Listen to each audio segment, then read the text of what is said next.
So I'm giving you game 1 of this book, Multiple Choice Chess 2, and we are on part 3 because generally when the video is longer than 20-25 minutes, I try to split it to give a chance to the viewer to do it another day, since nobody really has 60 or more minutes a day for a video.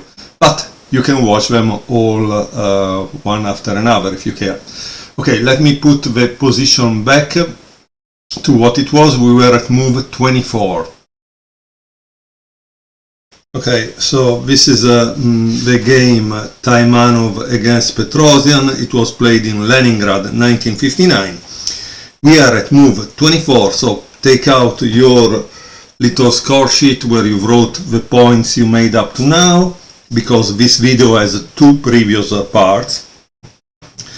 And Petrosian just played, obviously, bishop takes e5, and d takes e5 is the move played by white.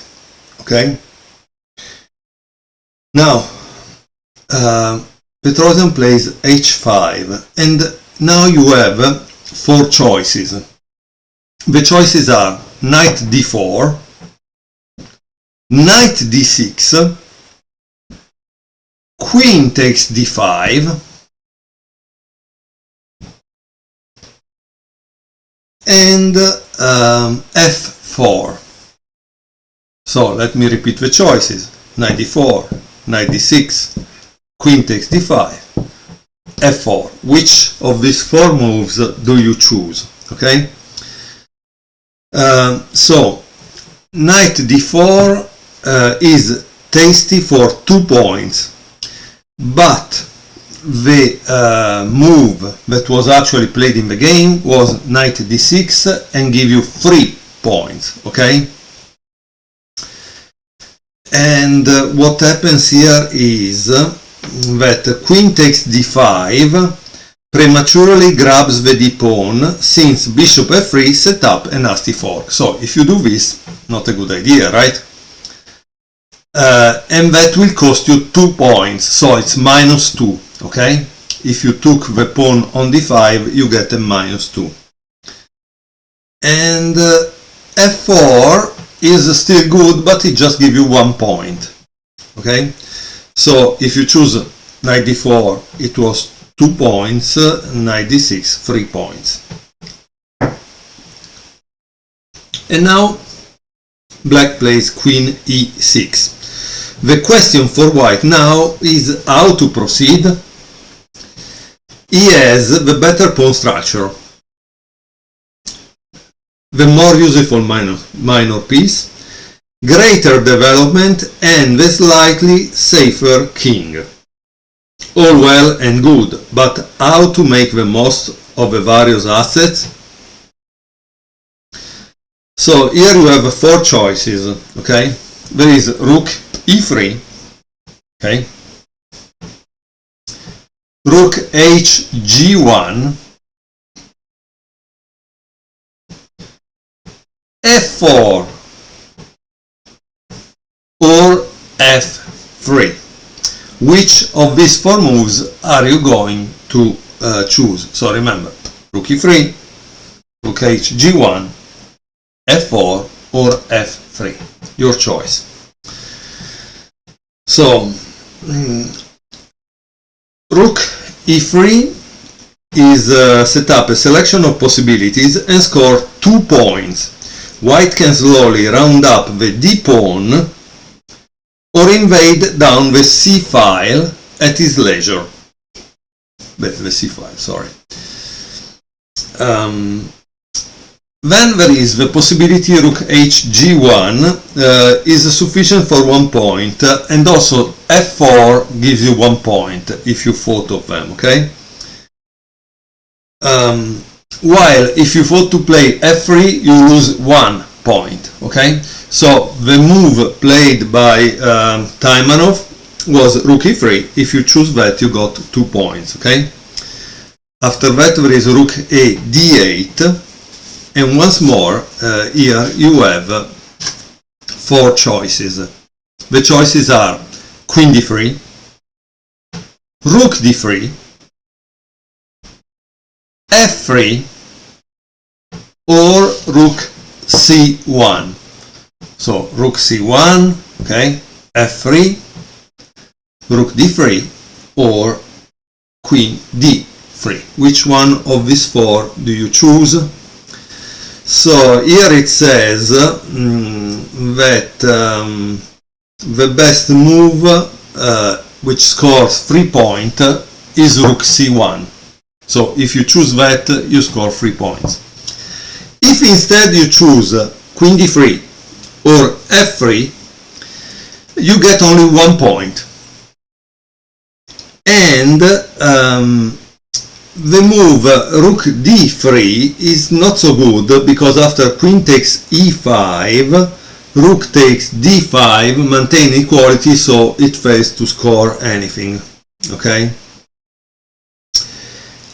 He also would like to tell you one thing. After rook c1, he wants to show you one thing, and this is why I like this book, because it clearly teaches you some stuff. He says, notice how all of the white pieces occupy dark squares. That's kind of interesting, in contrast to the color of the opposite bishop. Okay, so yes, when you have a bishop that is on the light squares, you want to have your pieces on the dark squares, so that bishop cannot do nothing to you, right? Okay, so remember, this rook c1 was the best, and they scored 3 points. After that, black played rook d7, and once more we are on 4 choices. The 4 choices are f3, queen d4, rook e c3, or knight b5. Okay, so knight b5, rook e c3, queen d4, d4, or f3. Which one of these 4 choices do you choose? Well, it seems that if you decided to play queen d4, you get 2 points, while if you decided to play f3 or knight b5, that gives you 1 point, because those are safe choices. However, if you play the rook e c3, you lose the pawn here, and so you lose 1 point. Okay, so that's the problem here.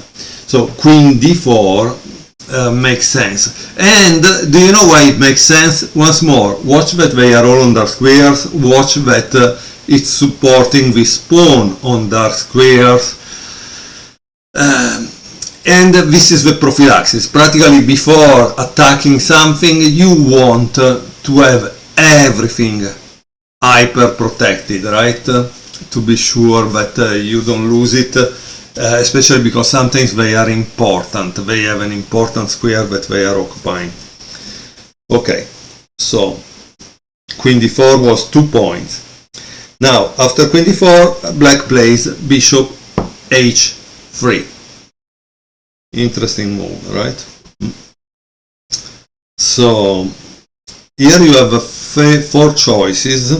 One is rook d1. The other is rook takes h3. Very interesting, yeah?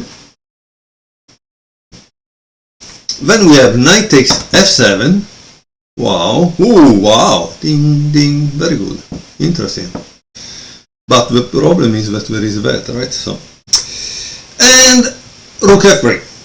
So let's repeat, rook d1, rook takes h3, knight takes f7, or rook f3. Which one of these 4 moves are you going to choose? It seems that the right move at this point was rook f3, because it further seeks to infiltrate the dark squares, the f6 square particularly. He's asking for it. And if you played this move, this is 3 points. Now, Rook d1 must also be considered. In this case, you score 2 points if you want to play rook d1. While if you play the rook takes h3, it's followed by queen takes h3 and you lose 2 points. You lose 2 points, okay? And also if you play knight takes f7, that seems interesting, it loses you 2 points. Why? Because it plays rook d takes f7, not queen takes f7, so you lose 2 points for that, okay? So white played rook f3 to get here. So that's interesting. Here it's Taimanov that is strangling Petrosian little by little, right? That's kind of interesting. Rook e7, and here you have obviously 3 more choices. Let's see what they are. Rook f6, rook e1, rook d1, or a3. Which of these 4 moves do you want to do? Rook f6, rook e1, rook d1, or a3.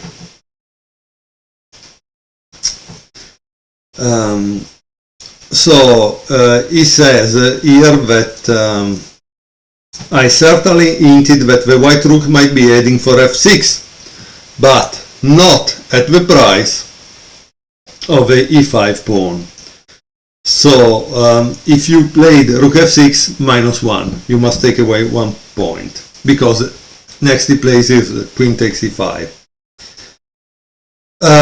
Rook e1 is also wrong, because it spoils all of Taimanov's work in one fell swoop, but illustrates a typical theme of swindling in the latter stages of a middle game.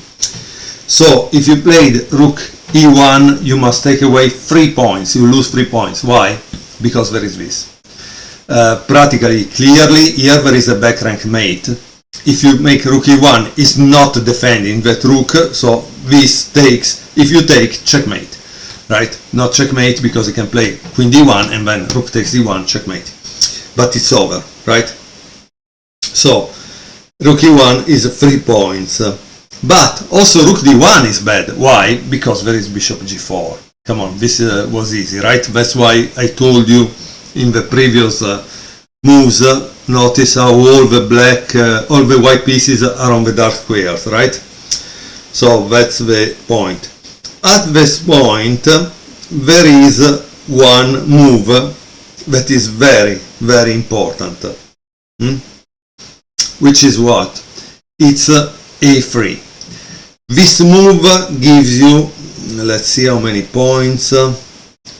3 points. If you played a3, you gain 3 points. Why? Because if black takes on e5, queen takes, rook takes, and rook takes h3.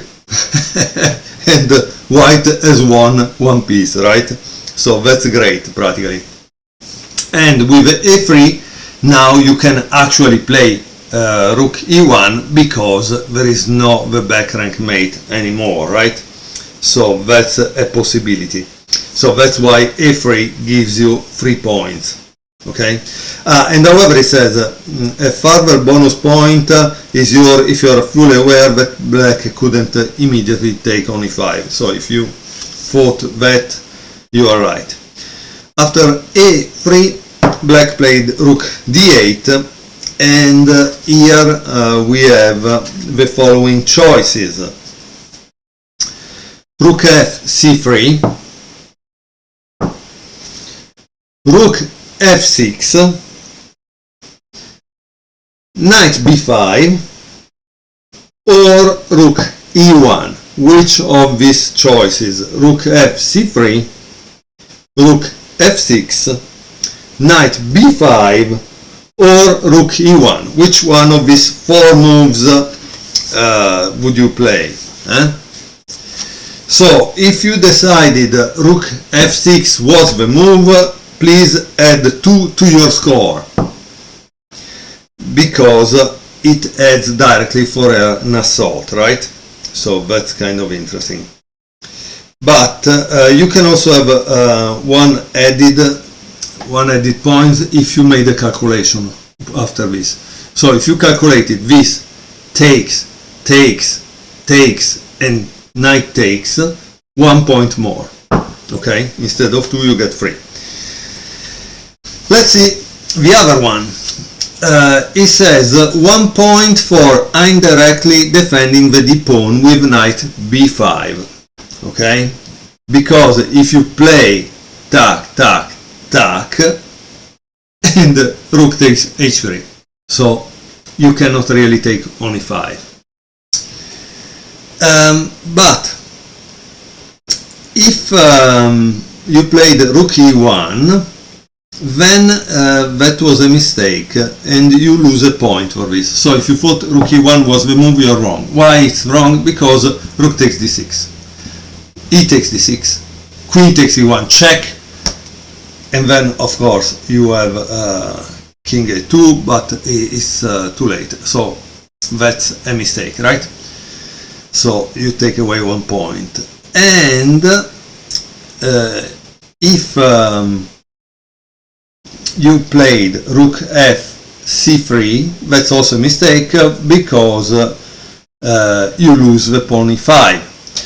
Yes, the bishop on h3 is still loose, but also the knight on d6 is loose. So that's the point of this story. So rook f c3 takes away 1 point. Okay. So again, rook f6 was the move, and it tells you again, notice how white occupies both the d6 and f6 outpost, and that the squares in front of the isolated d pawn is also occupied.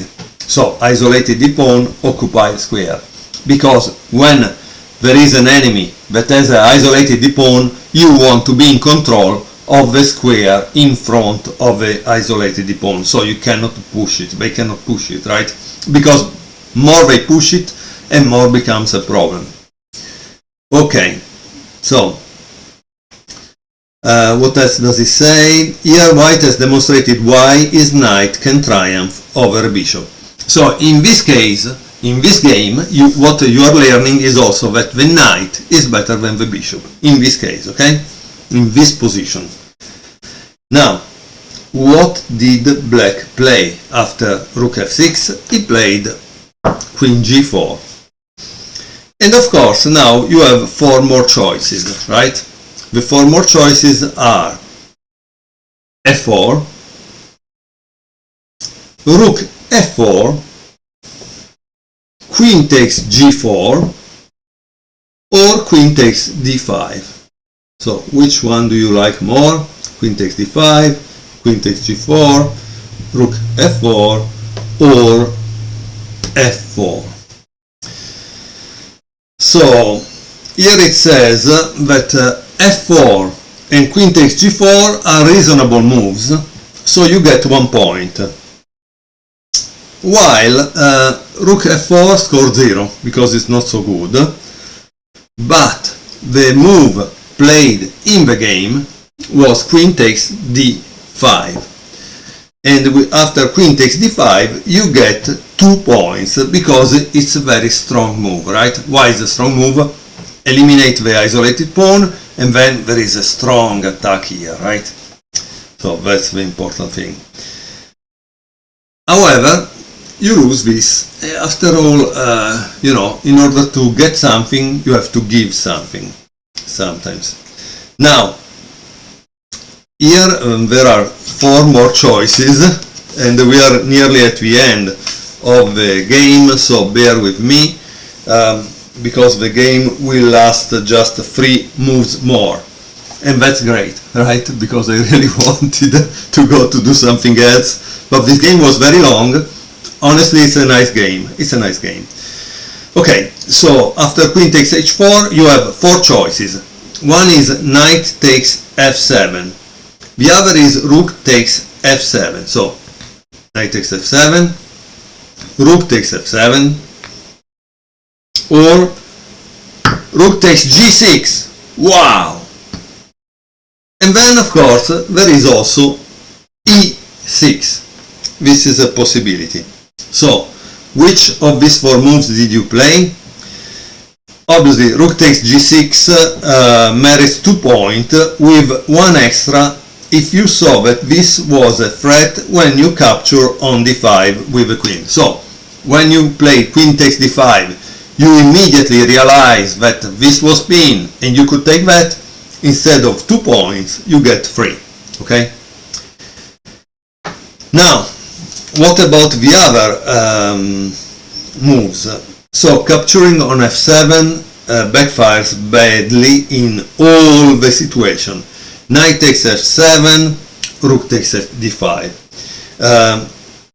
And if you did that, you are losing 8 points and minus 8, okay?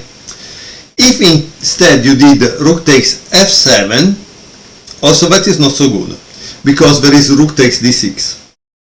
And once that is played, you lose 2 points, okay? And then what else? E6, let's see, e6. E6 costs you only 1 point.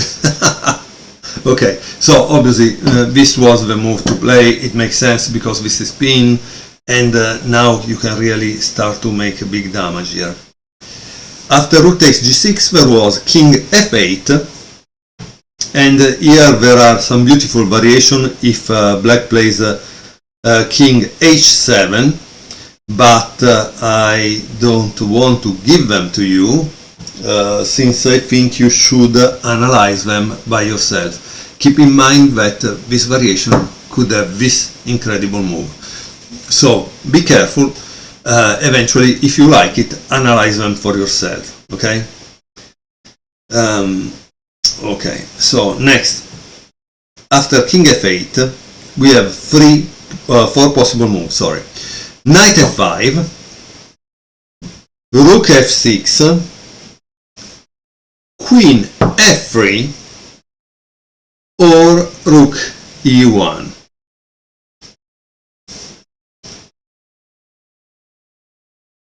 Okay, if you thought that the move was knight f5, that's wrong, and you are losing 5 points. If you thought the move was rook f6, you score 2 points, and of course you set a trap, because if black takes on g5, you can take on f7. Okay? Now,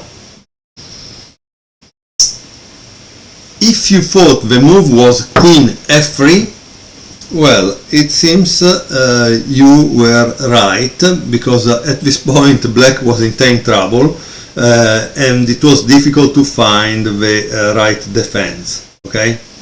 And it can lead to mate. Now, it's 4 points. This move is 4 points. Now let's see the last one.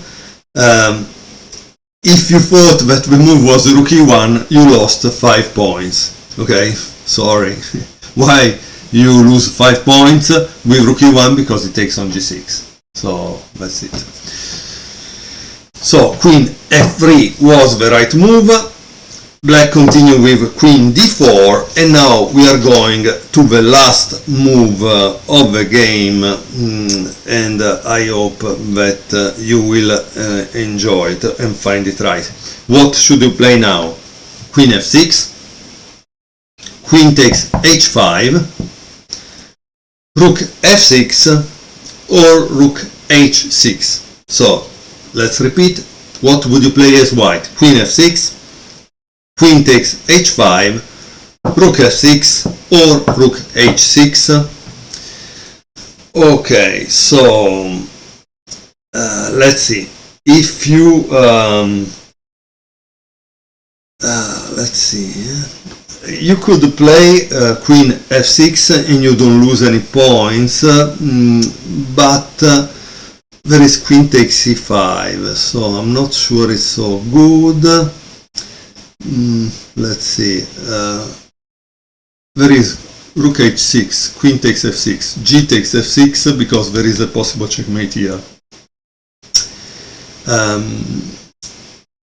So in this case, if you played queen f6, you can award yourself 5 points. Very, very generous, this guy. But if you played queen takes h5, you can give yourself 2 points. Because if it takes on g6, there is queen h8 checkmate, right? But you must have seen it. If you saw it, instead of 2 points, you award yourself 3. Okay? And let's see the other moves. They were rook f6 and rook h6, right? So if you're not sure how black can even try to stop mate, let's take a look at black 35 moves and then go from there. Okay, so let's see.